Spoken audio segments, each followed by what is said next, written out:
Welcome to this video introducing Natural Church Development, or NCD, and why this approach to church health and growth has been adopted by the Salvation Army across the UK for well over a decade now.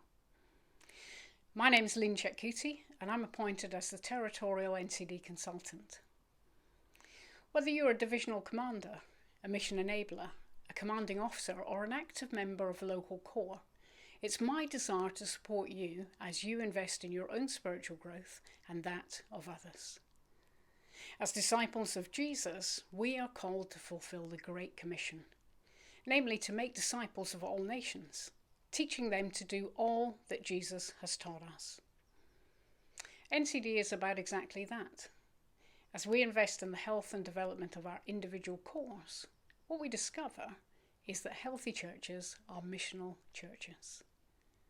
You see, the healthier a church is, the more its members instinctively reach out to others and live inspiring lives that point people to Christ. The healthier we are, the better placed we are to welcome and to enfold the visitors who are invited along, not only enabling them to find a place of belonging, but also a place where they will discover who it is God has created them to be and what it is He's called and gifted them to do. You see, healthy churches equip and empower everyone, helping each person to discover how God has uniquely formed them, pursuing all that He has for them, and growing in personal relationship with the Father Himself, living lives of worship. God has given you everything you need as a church to fulfill His calling in your lives. Some of those resources you don't yet realize you have. Some are in their infancy and need to be developed, but nonetheless, they are within you. Some you see, and perhaps yesterday they were being used well. However, today we face different challenges and opportunities, and you can capitalize on the resources you have by being open to reassess where and how best to invest them. Sometimes the same approach is correct for years, even decades, and sometimes we need to work differently. Take a look at the cart on the screen and consider for a moment what you see. Everything needed for the job is provided by God. But sometimes we have the wrong pieces in place. Sometimes we have, for example, gifts and talents that we're not seeing. Perhaps they are in their infancy quite simply because we're not using them and therefore not developing them. In the picture, there are all sorts of essential wheels, including round ones, but they're not in the right place. You know, the workers are certainly not lazy. They are working extremely hard, but not getting value for their effort, because you see, square wheels are just not nearly as efficient as round ones. Like lovely people, but with the wrong gifts and talents for the job. And believe it or not, underneath all that stuff in the cart, there's even a sail that when hoisted up, God will use to make the whole process work beautifully under the influence of the Holy Spirit. Here's a better picture. And what's the difference? Well, here we're simply stewarding all that God has given us, using His resources for His purposes. I don't know about you, but I think the second illustration looks much more fun. We reassess our businesses and careers, in our family life and even our hobbies, and so we need to do so in church life. This health investment in our church is about identifying all that God has given us and empowering us to steward that well. As we do so, as in the parable of the talents, He will bring the increase. Understanding that the increase comes from God is vitally important. And it's equally important to appreciate that we have a critical role in this. Many of us put a great deal of effort into investing in the growth of the church. And yet the truth is, we know that we're not capable of actually doing that. Jesus, and He alone, will build His church. Our role is like gardeners. It's to tend the garden, basically identifying and dealing with things that inhibit growth, like clearing weeds and providing appropriate watering. As I say, we can't make the growth happen. Only God can do that, but we can, and we are called to address the things that hinder growth. Research, covering over 100,000 churches worldwide from every denomination and theological persuasion, megachurches and those that are tiny, long-established congregations and brand new church plants, consistently point to 8 key factors that are invariably stronger in growing churches than those that have plateaued or are in decline. As we invest in these essential qualities of healthy church life, we naturally see increased growth and health. And before you ask, let me say yes, of course, this is scientifically and statistically proven. Here are the 8 essential qualities. Note that in each case, the adjective is the key expression. While all churches have leadership, research shows that it's crucial to have leadership that empowers others. So let me ask you to consider how empowering your personal leadership is. And I appreciate that some of you will want to say, well, actually, I'm not a leader. And it may be that you don't have a leadership title. But in truth, there are very few people who never inspire or encourage others, who never help others to get to where they want to go. And doing these things is leadership. I have a gorgeous little grandson. And while if you knew him, some of you may think that he can be incredibly bossy, actually let me assure you that what he demonstrates is quite extraordinary potential leadership. Even at his young age, he's quite successful at influencing others to do what he feels needs to be done. As you look at this list, where do you think your main strengths lie? And what do you think is your minimum factor? Is it empowering leadership, gift-based ministry, passionate spirituality, perhaps effective structures, inspiring worship services, holistic small groups, need-orientated evangelism, or possibly loving relationships? Have a look at this bucket. Imagine the staves represent the 8 quality characteristics: empowering leadership, gift-based ministry, etc. And imagine the water is the number of people who visit the church and may potentially remain as members, or of course could simply spill over the sides with no intention of returning. We can only ever grow to the level of our lowest stave, or what we call the minimum factor. If we've been growing, seeing new people come to church, finding faith, and then find that growth stops, we should consider what steps we need to take in order to continue facilitating that growth. For some of us, tragically, it's so long since we last grew that we've perhaps lost sight of that potential. And in that case, even more than ever, we need to consider how we might play our part in seeing the church that Jesus promises personally to grow experience that blessing. Some will conclude that we should pray more. But of course, if one of the long staves represents passionate spirituality, then while improving that is desirable, it's clearly not what is currently most limiting our growth at present. If your absolute strength is, say, worship, growing in worship, frankly, isn't going to significantly increase your growth, because that isn't the thing most restricting you currently. But identifying and addressing your minimum factor, perhaps loving relationships or whatever it is that's at the bottom, that will have that effect. At any given time in a church's life, one of the 8 quality characteristics is strategically more important than the others. And that's the one at the bottom, the lowest stave, or the minimum factor. Each one is vital for developing the church, but the minimum factor is the area where we will see the greatest growth and development as we improve that quality. Raising the quality of the minimum factor often results in quantitative growth. So let's have a look at each of these quality characteristics, starting with empowering leadership. The leadership in healthy growing churches realizes that their main task is to equip and to empower people for ministry. Leaders don't need to be superstars or great visionaries, but they do need to invest in others equipping and releasing them to do the ministry of the kingdom, and facilitating a learning process, actually assisting them to discover their God-given calling, gifts, talents, passion, etc. The role and purpose of a leader is to equip and to empower others for ministry. It's not necessarily to do ministry for them. When your children are small, you dress them, and rightly so.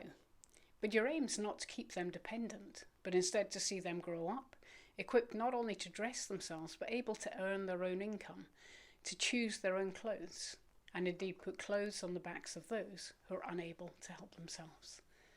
That is empowering leadership. Let's take a few minutes to just turn to one or two others within the room and share some of our own personal stories. As we think about empowering leadership, let me ask you to share perhaps about two people that you have intentionally identified as potential leaders. Share how you have been involved in helping to train and to empower them. Or perhaps you prefer to share about a vision that you've had, and what your experience was in communicating that vision. Speak about the obstacles that you encountered and what you did to overcome them. What did the project look like in the end in contrast to your original vision?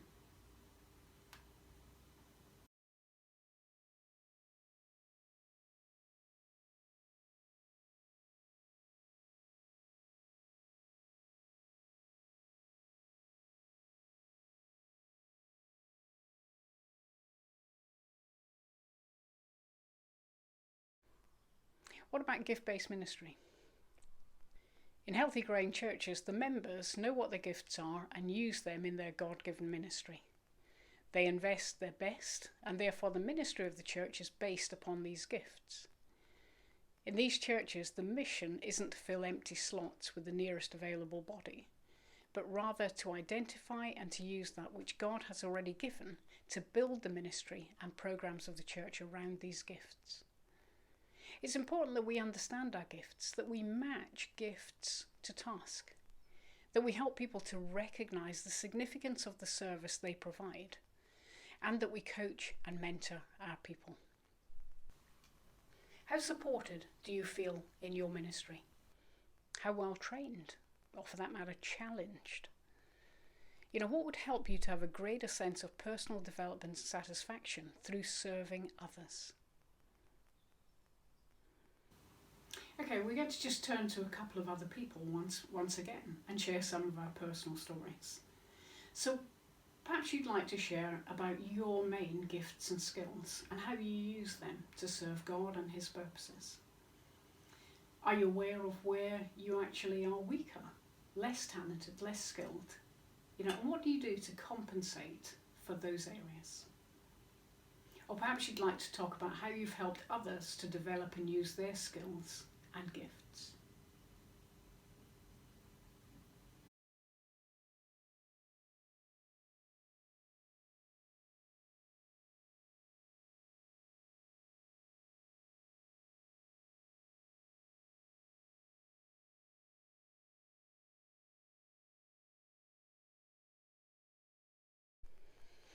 As we turn to passionate spirituality, let me ask you to consider your church members.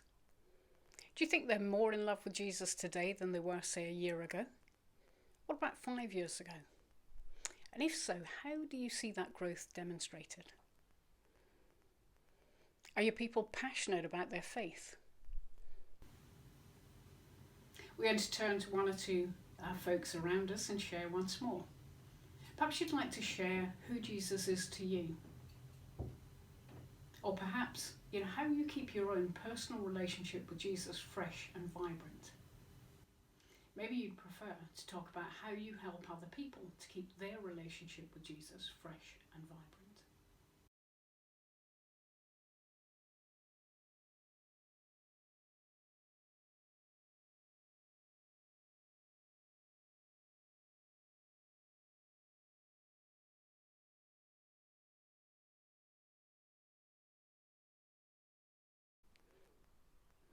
Effective structures is the fourth of these essential qualities.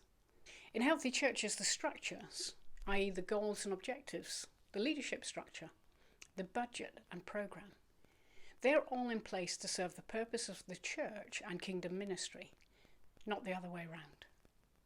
The structures must serve the life of the church rather than having life having to adjust to rigid structures. It has been said, "Blessed are the flexible, for they will not be bent out of shape." Consider your structures for a moment. Which can you see that are particularly helpful? Do you have any that hinder? And if you do, when will you review them? Once again, let's turn to one or two others and share again about our personal stories. What does an ideal leadership or board or council meeting look like to you in your church, and why is that the case? Perhaps you'd like to focus on, what glass ceilings in terms of church growth you've hit in your own experience and how you overcame them. Or perhaps talk personally about which of the qualities you feel least competent in or least confident in delivering.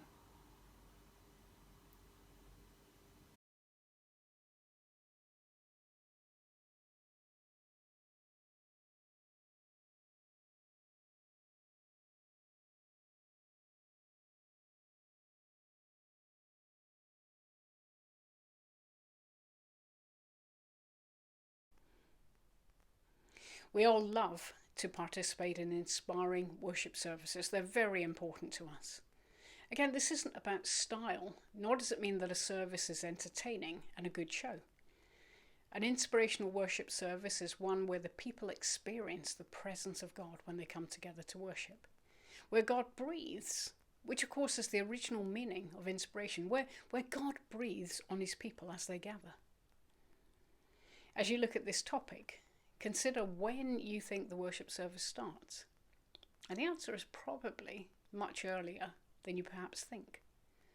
Perhaps when they drive into the car park, or even possibly when they come across the first piece of information encouraging them to come. Today it's quite possible that happens as they Google you. And when does it finish? Well, not before they pull out of the parking bay. When your folks come to church, let me ask you, do they encounter God? If so, is it a life-changing experience? Are there things that you could do to help this? And when I ask this, I don't mean that there are ways in which we can make God move. I mean there are things that get in the way. There are things, very ordinary things, that actually prevent people from experiencing the presence of God. Little things like temperature, lack of friendliness or comfort. And of course volume can be a big concern for people. If your adults have an inspirational experience, is the same true across every people group? What about the children, the youth, etc.? As we drill further into inspiring worship, why don't you share with some others about what you think inspiring worship looks like to you? How do you know that's inspiring? Or perhaps you prefer to talk about when the church grows and more people want more worship styles, how you have or would consider handling that tension in a worship context, where people want something different, all of which, of course, is inspiring for them.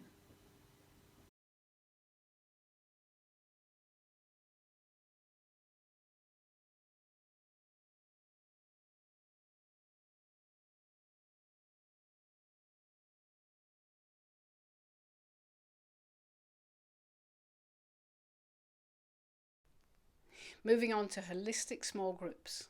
As the early church gathered, it did so in homes around Jerusalem. Healthy churches also have healthy small group structures, where people meet in more relaxed and intimate ways. Here they can share their lives in a different way from they can in that larger corporate gathering. In the safety of small groups, members can share their dreams and fears, their struggles and their victories. The small group members can pray for each other and also serve each other in practical ways as the need arises. Many will say that their church doesn't have a small group network, but that's unlikely to be true. It may not have an official register of home groups, but in most churches, people will gather in smaller subgroups. Most churches have a leadership team, even if it's only 3 or 4 people. Most that serve refreshments will find the same people sitting at the same tables each weekend. Each of those gatherings is a small group, including the team delivering the refreshments. Some work hard and yet fail to get people to attend Bible studies, but nonetheless have vibrant friendship gatherings that just naturally happen throughout the course of the month. And each of these is a small group. Once we learn to identify the small groups that we have, we can begin to consider how we might invest in them and their leaders. Now, I'm using the term holistic, and it would be fair to ask, what exactly do I mean by that? A holistic group invests in the fullness of the person, irrespective of the purpose or goal of the group. Question: are you investing in the heads, in the thinking, in the hands, the life application, the doing, and in the hearts, the spiritual and emotional well-being of your people? You may have an emphasis on one, but are you nonetheless covering all 3? While many churches find developing small groups to be hard work, and as such they give up, let me encourage you not to be one of them.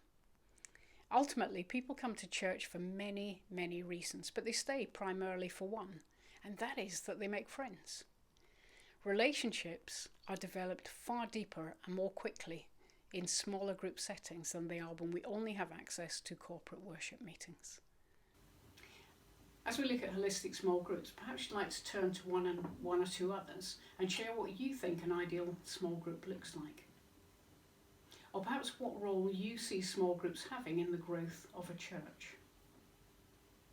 Perhaps you prefer to talk about how you've developed small groups and small group leaders in the life of your church.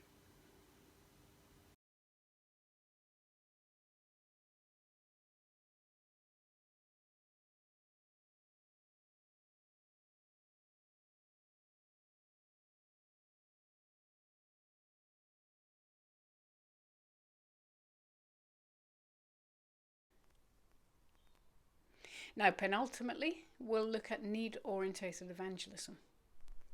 Here we want to consider personal evangelism, corporate evangelistic strategies, seeker awareness, and of course the assimilation of new Christians. It's evident that a growing church must evangelize, but in healthy churches this isn't seen as a program, but rather as a lifestyle. It's something that actually comes naturally, and it focuses on the needs of the people the church and its members come into contact with. It is possible to preach the gospel without connecting or resonating with your audience. Let me ask you to consider, do you know what the needs are of the people you're trying to reach? And do you have a communication strategy that will connect and resonate with them? As church, we want the door to be open to anyone and indeed everyone, and that's absolutely right.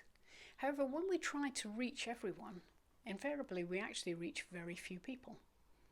Who are the folks that you are trying to reach? And how are you going about serving them in a way that meets their needs? What resources, what gifts, talents, knowledge, experience, time, etc. do you have as a church that can be used to meet these needs? And how are you mobilizing your people to do just that? Resonating with the needs of people and providing solutions based on felt needs, challenges and problems will open hearts for the gospel. As we focus on need-orientated evangelism, why don't you turn to one or two others and just share how you've been involved personally with the poor recently. You might want to look at how you've helped your church to engage with the poorest in your community. Perhaps you can identify one or two people that you've helped come to faith in the last couple of years and what the story was for you personally.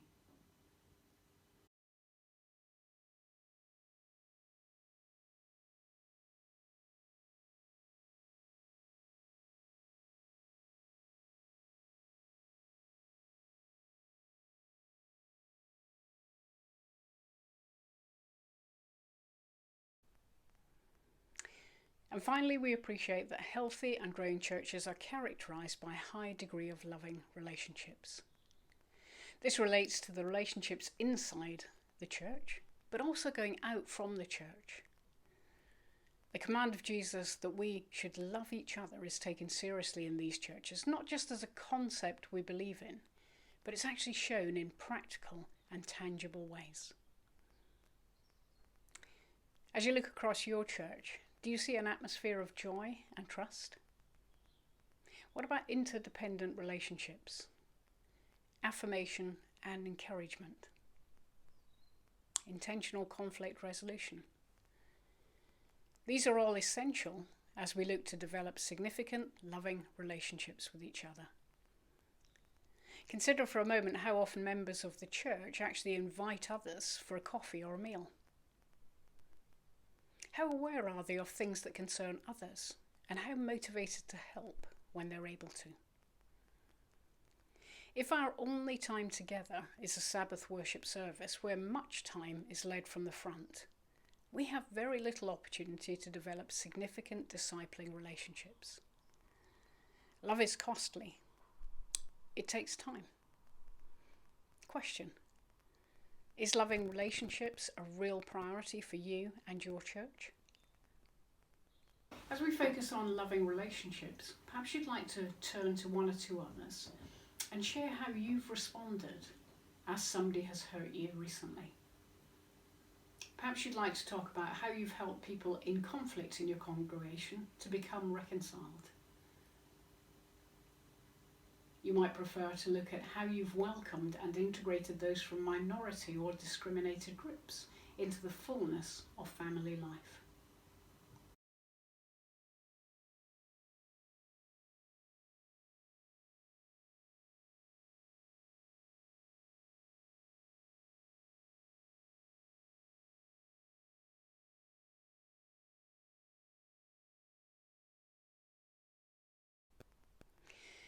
So that was just a quick visit to each of these 8 quality characteristics of healthy church life: empowering leadership, gift-based ministry, passionate spirituality, effective structures, inspiring worship, holistic small groups, need-oriented evangelism, and loving relationships. All biblical principles, and all backed scientifically with statistical evidence that when we invest in these, all of which are within our ability to develop. Essentially, when we do what God asks us to do, He of course comes and does what only He can do, and as such, He grows His church. The key question is, how can we release the potential that God has placed in every church? The truth is, He's not limiting our growth. We are. We need to find out how and where we're doing that, and then simply address that blockage. And that's where the NCD Church Survey comes into play. The survey will assist you and your congregation to assess how strong you are in each of these areas. It'll help you see areas that are less developed, and indeed within those, it'll pinpoint the specific aspects that are currently limiting the growth of your church. The survey essentially takes the temperature.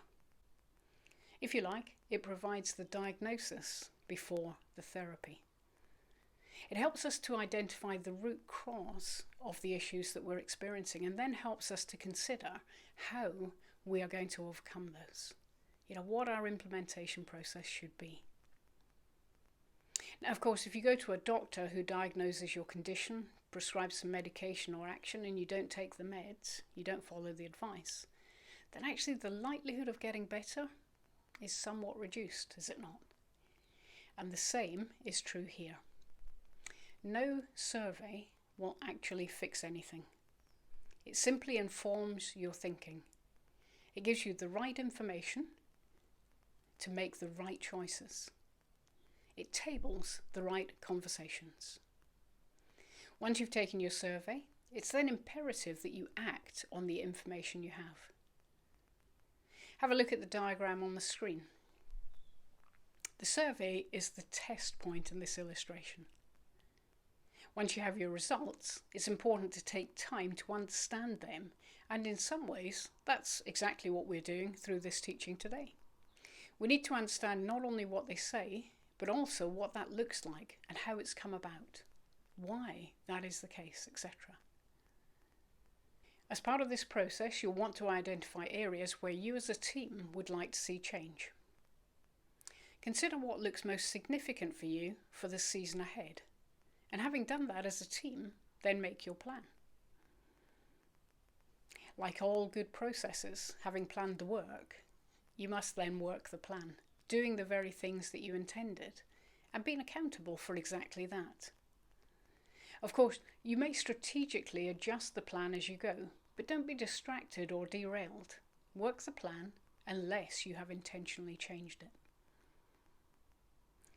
You'll soon begin to experience some changes, and the time will come to assess the changes, to consider afresh where you now are, to identify the benefits that you've experienced. And you can do that by, of course, getting ready to take the test afresh. And we'll coach you through this entire process. When you're ready to take the next steps, please contact our team and we'll be delighted to support you. We'll allocate a coach to you and your team to stand with you through the journey, actually helping you every step of the way.